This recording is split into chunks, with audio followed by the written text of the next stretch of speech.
Et coucou les scorpions, j'espère que vous allez tous très bien. On se retrouve pour les énergies du mois de décembre, que tu sois signe solaire, ascendant ou signe lunaire. Si tu as un crush pour un ou une scorpion, tu es la bienvenue. On va parler d'énergie, des énergies principales. Chaque scorpion va vivre évidemment des choses différentes. Tu prends ce qui résonne, tu laisses le reste, c'est la règle. Ici, pas d'injonction, pas de vérité figée, pas de prédiction non plus. Ce sont des conseils, des messages qui vont te parler dans l'ici et maintenant. Que tu écoutes cette lecture fin novembre, que tu l'écoutes début décembre, c'est ce qui va venir t'impacter sur l'instant présent, comme des portes qui vont s'ouvrir, peut-être des perches tendues pour te faire voir les choses différemment, t'aider, t'éclaircir, voilà, te faire juste des déclics.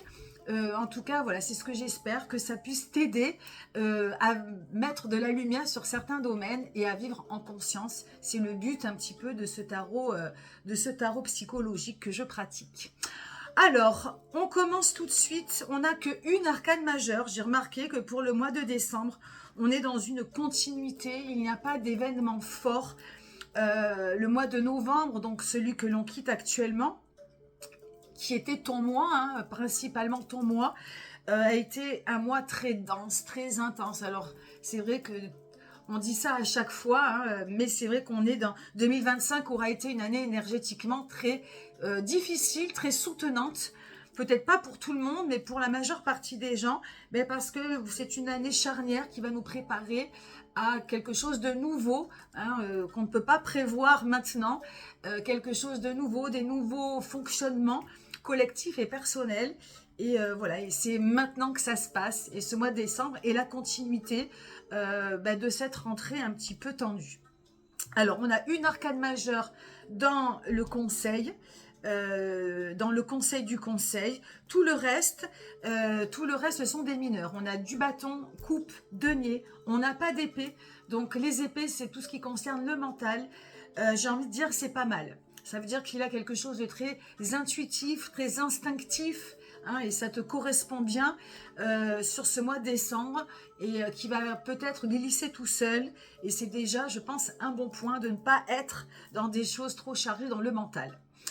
Alors on commence tout de suite avec le thème de ta lecture, c'est la 2 de coupe. Alors, qui est un coupe, hein, ça parle d'émotion, donc Scorpion, signe d'eau, on est dans ton thème.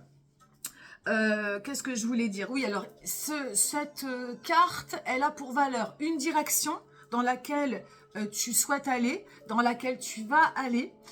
Ça peut être quelque chose qui va t'inspirer. Voilà, une espèce de, comme une encre dans laquelle on va y déposer son stylo, hein, pour écrire l'histoire de ce mois de décembre. Et ça peut être ce qui te manque.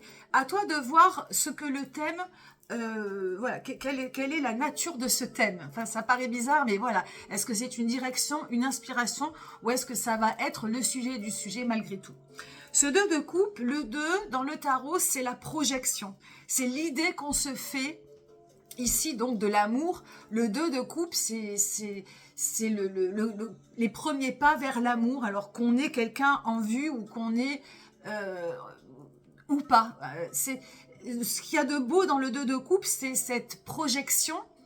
Mais le danger, c'est l'idéalisation qu'on va en faire. S'il n'y a pas de concrétisation directe et qu'on reste dans cette énergie, eh bien, on est forcément déçu, puisqu'on va projeter sur l'autre ce que l'on aimerait, ce que l'on aimerait qu'il soit, et forcément, ça ne marche pas au bout d'un moment. Donc ce 2 de coupe, pour moi, par rapport aux autres cartes, il apporte quelque chose de nouveau. Et il y a une belle... et si on peut garder la positivité de cette carte, c'est cette projection, cette idéalisation, le nouveau rêve que tu peux souhaiter dans ta vie. Et on va parler d'un point de vue général. Hein, c'est un cœur tout neuf, un cœur tout frais, qui va s'ouvrir peut-être au mois de décembre. Voilà, et encore une fois, l'énergie un peu plus basse, c'est de projeter trop sur l'autre. Donc il va falloir faire attention à ça, de ne pas considérer que l'autre est comme soi, qu'il ressent comme soi, qu'il est comme soi, qu'il aime ce que l'on aime. Non, l'autre est différent quel qu'il soit et il faut l'accepter en tant que tel. Mais voilà, c'est de l'émotion, c'est de l'eau, c'est quelque chose qu'il faut considérer comme léger et non pas comme un poids pour ce mois de décembre. On y reviendra. On va parler de l'énergie principale, il y en aura plein d'autres bien évidemment, mais ce que la lecture met en avant aujourd'hui, c'est la reine de bâton. Reine de bâton qui te correspond aussi, la reine de bâton sensuelle, que tu sois homme ou femme, hein, c'est cette sensualité, cette énergie instinctive où on est bien ancré, où on est bien dans sa peau, ou pas. Donc tu peux te sentir dans quelque chose de confiant, de charnel, de sensuel, et tu peux aussi cruellement être en manque de confiance en toi, dans une rigidité, voilà, qui te un peu peut-être troublante, due peut-être à quoi? À des peurs, à une relation, à des choses dans la vie qui te terrifient, qui t'angoissent. Bon, cette reine de bâton, c'est vraiment le sentiment, la connexion à sa corporalité, à son instinctivité, à sa créativité, à sa sexualité au sens le plus large, bien évidemment. Donc cette reine de bâton, elle sort de ce mois de novembre.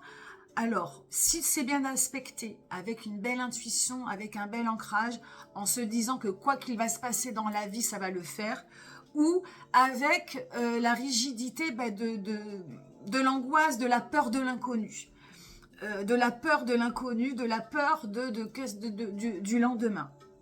Et donc, évidemment, en fonction de ce qui va se passer, ça peut tout changer. Ici, ce 2 de coupe, c'est une projection, c'est quelque chose aussi de nouveau. Et l'énergie qui est intéressante dans ce 2 de coupe, c'est à partir du moment où elle se développe, où elle évolue, où on considère qu'on écrit une nouvelle page avec de nouveaux rêves, une nouvelle manière d'aimer. Et cette reine de bâton, elle va grandir en confiance, elle va grandir en instinctivité, elle va grandir en bien-être tout au long de son évolution. Voilà, donc c'est où tu ressens à l'heure actuelle ce bien-être, cette confiance malgré tout, ou bien tu es dans ce 2 de coupe qui reste un peu figé de la peur du lendemain, de la peur de l'inconnu, et à ce compte-là, ça va faire effet inverse. On continue avec le côté cœur, 10 de denier. On est là aussi dans une fin. Il y a dans ce mois de décembre des dossiers qui se clôt, soit intérieurs, soit internes, soit réellement extérieurs. Hein, ce 10 de denier, c'est un deuil qui se fait, un passage où on quitte le monde de la matière pour aller encore une fois dans le monde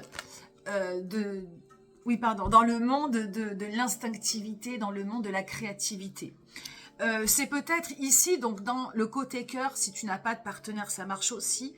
Hein, on peut parler, ça va te parler de toi d'abord, hein, de ton fort intérieur, dans ta capacité à t'estimer et à t'aimer.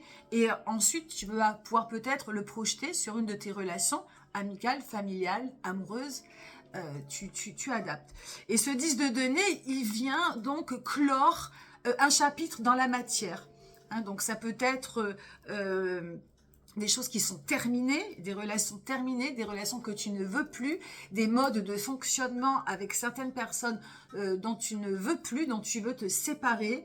Et elle vient du coup ouvrir sur quelque chose de plus subtil, de moins palpable, et voilà, de plus riche quelque part, puisque après la matière, c'est de l'ancrage, de la créativité, de l'instinctivité, et c'est ce que représente cette reine de bâton. Et c'est en fait en étant clair et en accord avec toi-même et avec tes relations que tu vas pouvoir faire grandir une nouvelle estime pour toi, une nouvelle confiance en toi, etc. etc. Hein, et ici, ça annonce la couleur, ce 2 de coupe, c'est de la nouveauté. Alors évidemment, à partir du moment où tu as compris certaines choses dans tes relations dont tu ne voulais pas, ou juste une belle évolution, hein, je ne te Je ne te parle pas forcément de séparation et de fin brusque, mais c'est une évolution, une transformation. Et ce mois de novembre a clairement été une transformation, une nouvelle mue, des choses comme des vêtements. Alors là, l'hiver, on se couvre, mais dans l'image, on peut se rajouter des choses ou s'enlever des choses. Et dans les relations, c'est pareil. Donc, à toi de voir quelles sont les nouvelles choses que tu veux voir venir dans ta vie amoureuse, amicale, familiale, dans ta propre manière de t'aimer. Et ce 2 de coupe et toute cette représentation de cette nouvelle personne, de cette nouvelle mue, de cette nouvelle façon d'aimer que tu as envie désormais de ressentir. Donc, je trouve que c'est important. Donc, ce 10 de denier, elle agit dans une transformation, dans une évolution. Et pour d'autres relations, on peut être évidemment bloqué, l'impression d'avoir raté quelque chose, d'être en discordance, de ne pas arriver à faire un certain deuil, de ne pas non plus arriver à quitter, à te séparer. Voilà, il peut y avoir aussi au niveau technique, entre guillemets, quelque chose qui te semble impossible à faire. Hein, donc ça, évidemment, c'est à observer. On passe au côté taf. Si tu n'as pas de taf, ça marche aussi. On élargit à l'activité. On est encore dans la matière. Alors, ce qui est marrant, c'est que l'opposé du scorpion, hein, pour que le scorpion soit bien équilibré, il faut qu'il aille vers son signe opposé, qui est le taureau. Je suis taureau.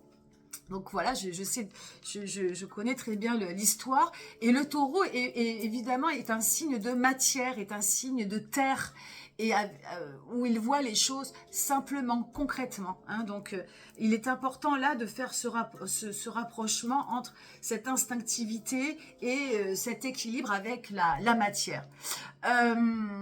Donc, pour le travail, pardon, je reviens à mes moutons. On est encore dans la matière, on est dans le 7 de denier. C'est comme si dans ce mois de novembre, il y avait eu des choses subtiles au niveau des ressentis, de l'émotion, de l'intuition, des choses qui t'ont peut-être un petit peu barbouillé dans le ventre. Et puis là, au mois de décembre, on met la lumière sur la matière, sur le passage à l'action en quelque sorte. Et oui, j'étais en train de compter si c'était bien 7, mais on est bien sur le 7 de denier. Et le 7 de denier, donc au niveau travail, on peut être dans quelque chose d'assez généreux, d'assez où on a envie de faire du bien, on a envie de se faire du bien au travail, il y a du progrès, il y a de l'évolution, il y a voilà, on est en train comment dirais-je, on est en train de bien faire évoluer son travail, on sait ce que l'on veut, hein, il y a une véritable expansion dans le travail. Si cette carte est mal aspectée, on peut être au contraire, se sentir dominé, ne pas se sentir à sa place, être dans un désaccord entre ce que l'on fait et ce que l'on souhaite. Et là, c'est pareil. Avec le 2 de coupe, on est peut-être dans une réévaluation du travail. Est-ce que je suis à ma place? Est-ce que j'aime ce que je fais? Voilà. Est-ce que est-ce que est-ce que je ressens du plaisir? Est-ce qu'au contraire, je me sens un peu frustrée? Mais j'aime autant dire que ce 7 de denier apparaît comme quelque chose d'assez révélateur, assez ouvert, assez, j'aime bien dire successful, puisqu'il y a de véritables réalisations. Et on réalise surtout que l'argent ne suffit pas forcément à son bonheur. Bon, facile à dire dans les circonstances actuelles, mais c'est justement ça qui est à observer. Est-ce que finalement le plus important dans le travail ou dans son activité, c'est pas d'y ressentir un minimum de plaisir? Puisqu'on a du mal à gagner de l'argent, autant le faire avec un minimum de plaisir. Enfin bon, voilà. C'est peut-être les questions qui vont se poser pour ce mois de décembre, voilà, au niveau de son activité ou du travail. En tout cas, voilà. Et attention donc effectivement au déséquilibre et à l'effet de domination. Et d'échec si toutefois tu es dans ce cadre-là. Alors, on continue avec le côté santé. Santé, donc on parle là de santé psychique. Santé psychique qui peut avoir une incidence évidemment sur le physique, santé psychique ou spiritualité, 9 de coupe. 9 de coupe ici, alors on parle de... Alors là tu as le 10, hein, il y a une fin, une transition ou un blocage sur cette étape-là. Et ici on sent, c'est le 9, donc il y a dans ta santé quelque chose qui va prendre forme, peut-être lié avec ce thème, hein, cette direction d'un nouvel amour, d'une nouvelle manière de te projeter en amour, d'une nouvelle manière d'aimer la vie, d'aimer ton prochain, et ça en passe par quelque chose qui est en train à l'heure actuelle de se terminer ou qui n'arrive pas à passer à autre chose. En fait, ici, c'est clairement du coup une nouvelle direction. Et à l'heure actuelle, cette santé, comment dirais-je, à l'heure actuelle, tu es peut-être bloqué dans cette case où tu n'as qu'un pas à faire pour passer à autre chose. Donc là, ce 9 de coupe, il parle de quoi? D'un deuil d'une personne, d'un deuil d'une situation, d'une nouvelle vision de l'amour. Tu peux te sentir à l'heure actuelle, du coup, dans une solitude, une déprime, une crise émotionnelle, beaucoup de pleurs, beaucoup d'émotions qui remontent, parce que tu n'arrives pas à passer le cap. Alors, ça peut être lié à une relation, hein, comme je te disais tout à l'heure, il y a peut-être des personnes qui ne vont pas arriver à quitter, qui ne vont pas arriver à s'exprimer, qui ne vont pas arriver à passer à autre chose. Et du coup, ça te bloque, ça peut te bloquer à l'heure actuelle, bloquer tes émotions. Et si on bloque ces émotions, ça peut créer des dégâts un petit peu physiques, grosse fatigue, des maux de tête, un corps lourd, des problèmes de digestion, etc. Évidemment, je n'espère pas. Hein, pour d'autres personnes, il y a déjà cette nouvelle vision de l'amour qui est en train d'émerger. Et ça, après, cette carte, elle aura tout son avantage, toute sa lumière de se projeter vers quelque chose de nouveau.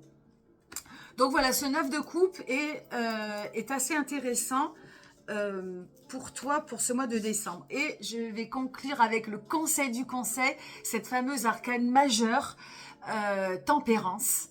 Aussi, on pourrait... tempérance, c'est la manipulation des fluides, c'est la modération. Donc elle va te demander évidemment ici, pour le mois de décembre, de ne pas être dans des excès, en tout point, dans des excès dans la matière ou dans des excès même de colère, que tout prenne des dimensions trop importantes. Non, ici c'est vraiment de te réconcilier, avec ton intériorité, avec peut-être quelqu'un. Hein. C'est d'aller vers aussi la guérison, hein, donc de prendre soin de toi. Tu vois, ce 9 de coupe ici, si il a des conséquences et des incidences physiques, eh bien c'est vraiment d'écouter ton corps, d'aller vers ce bien-être-là. Donc c'est vraiment d'arrondir les angles, d'être vraiment dans quelque chose de modéré et d'être, tu vois, vraiment c'est de se mouvoir dans la vie avec intelligence, avec intuition. Tempérance, c'est vraiment l'ange qui descend sur terre. Hein, c'est notre spiritualité à tous. Et voilà. Et elle vient vraiment ici pour ce mois de décembre te conseiller de l'incarner afin vraiment d'être là où il faut être. Hein, attends, parce que pour retrouver, tu vois, cette confiance en toi, cette estime de toi, ne pas avoir peur du lendemain. Hein, le tempérance, c'est vraiment l'harmonie et l'instant présent. Et voilà, je t'invite vraiment à cette belle arcane tout au long du mois de décembre. Voilà ce que je peux dire pour ta lecture. Merci de m'avoir écouté. Tu prends ce qui résonne, tu laisses le reste. De jolies fêtes à tout le monde. Un joli mois de décembre et je te dis à très bientôt. Bye bye.